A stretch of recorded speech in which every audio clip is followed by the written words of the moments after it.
Hello everyone, it's Andy Glenn here from Sharks TV, welcoming you all to another interview around signings. And it's been announced, well, probably about a week or so ago, that Calum Hepburn was coming back, and he's here with me now. Calum, how are you doing? Not too bad. Fully fledged summer mode, Andy.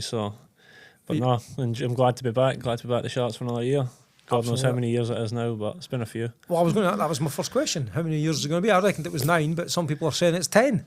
It's one of those anyway. Hopefully there's a couple more in there maybe, but hey, we'll see what unfolds going forward. You still enjoying it? I still love it, man. Let's be honest, at this level, you wouldn't do it if you didn't love it. I've done it for years prior to this, purely for the love of the game. Obviously, we step up a level, things get a bit more professional, but hey, you're still doing it for the love of the game, aren't you? There's nobody in the right mind would sacrifice this much time of their life for someone they didn't really like doing. You know what I mean? Absolutely. Maybe work, but that's about it, isn't it? But you give a lot back as well to the place. You give a lot back to the fans are invested with you, but the youngsters. I mean, everybody loves Calum Hepburn on the wall. Hey, that's the other thing, isn't it? You do it for not just the fans. Like, obviously, they turn up week in, week out, regardless of scores. But I think I'm at the age now where you're doing this for the boys coming through. Yeah. You put a lot of time in for the juniors because, let's be honest, like, you want somebody who's came through the junior ranks to take your role.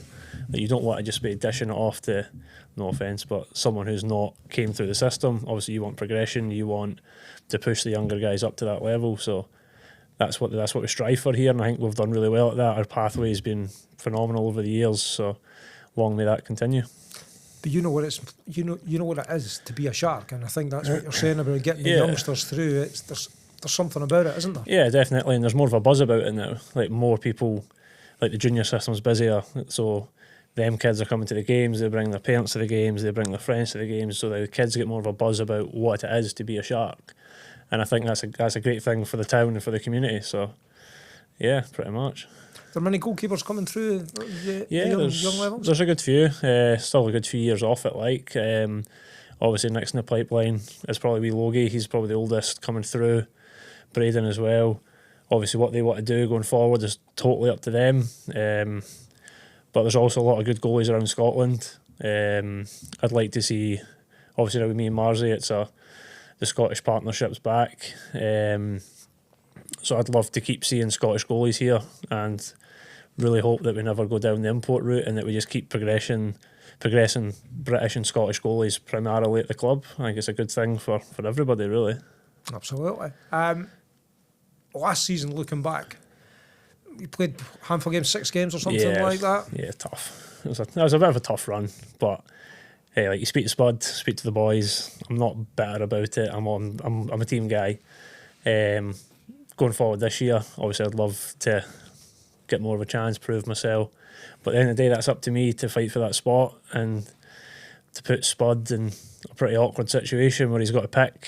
It's not just a given. So yes. Is it an awkward situation for him? Because there was not, and if you look at just the stats, there was nothing between you and Jordan. So I don't think it's maybe an awkward situation, but a tricky one. Yeah. Like, he's not just going to roll up week in, week out and just kind of overlook you. You've got to make it your point to prove, and it is my point to prove.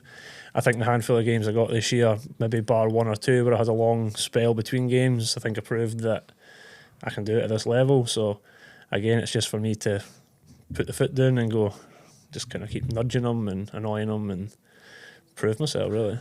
One of the highlights for me last season in terms of a game was the second game, the double header against Milton Keynes, where you didn't travel down on the Saturday. You got a nice night in your own bed as such, and then came up and stood in your head on that game, and we beat Milton Keynes at home. That was a cracking game.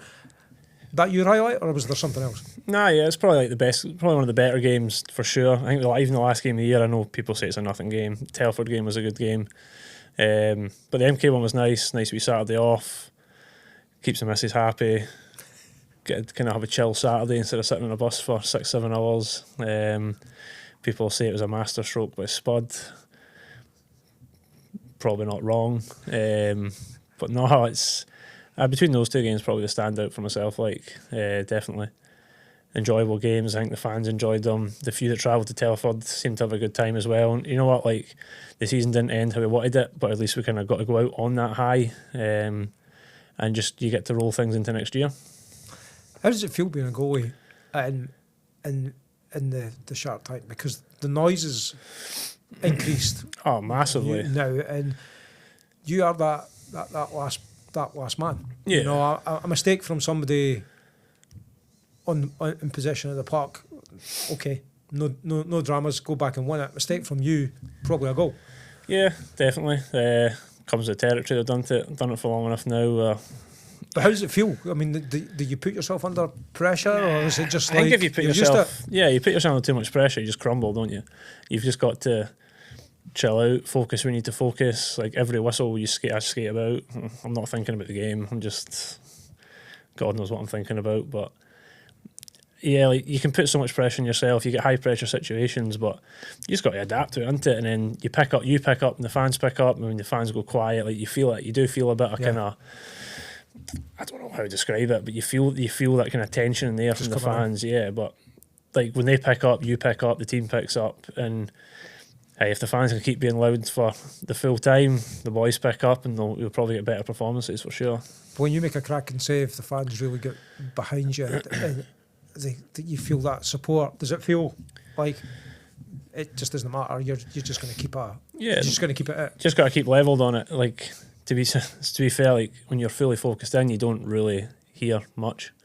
You're kind of on your own little bubble, so you don't really hear it probably till it started to settle back down on the backside of that save.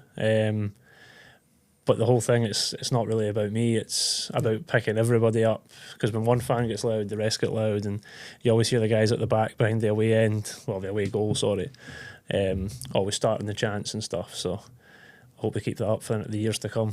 Well, when we do the message at the end in a wee minute, you can just noise them up and tell them they need to up their game. Try my best. Looking forward to next season. Your thoughts? From what I've heard some quite exciting prospects of who's coming in. Like we can't hide from it. There's been some huge names thrown about from other teams in the league. But I've heard a couple of names floating about here, which I think will make people kind of go, so hopefully those names I've heard come in.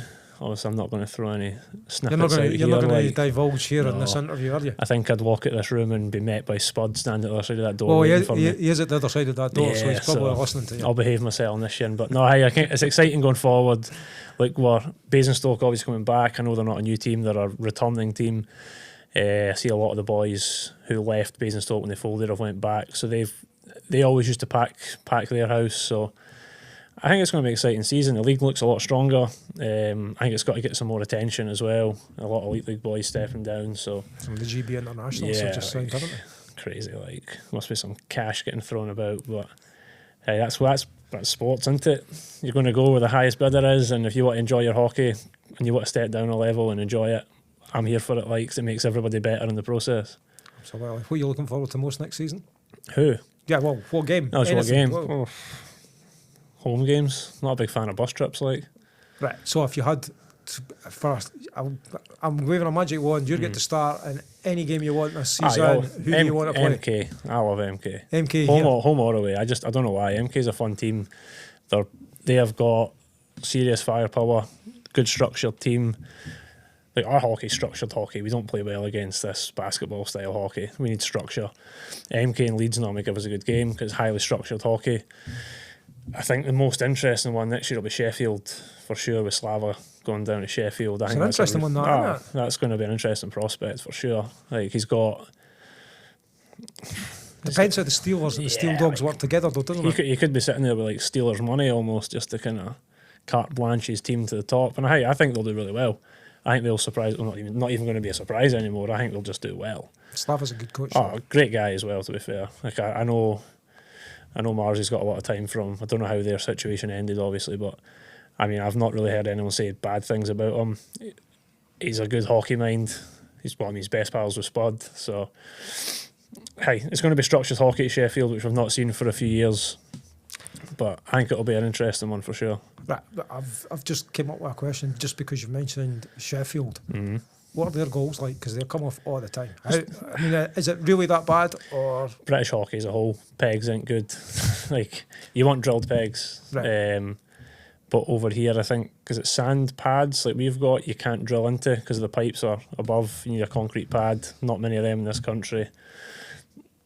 Sheffield's goals are really light as well. And I'm not exactly the lightest guy in the world. So I'm taking the fifth on that hey, card. Sorry. it just seems to be a British thing. Like, the goals are light, pegs are They bad. just seem to be the worst. Yeah. It feels like that when you're watching as a fan. Peterborough's got better, to be fair. But it's just Sheffield's. It's not a good rink. Not a fan. Right, okay, we're going to stick with Milton Keynes. Yeah. At home or away. Yeah. Hepburn starting. Go That's what MK. we're going MK suits me. Like, Listen, now's your chance to speak directly to the Sharks fans. Over to you. nah, look, really good to be back. Hopefully we fill the tank next year. I want to hear as much noise as possible, get the boys going. And hey, look, we'll strive to bring you silverware. If you bring the noise, we'll meet in the middle and we'll just all enjoy it. Well, that sounds like a deal to me. You bring the noise, Calum's going to bring in the silverware. Thank you so much for taking the time to chat with me Nah, today, thank you, Andy. Calum, and thank you so much for taking the time to watch at home. This is Andy Glenn saying cheerio.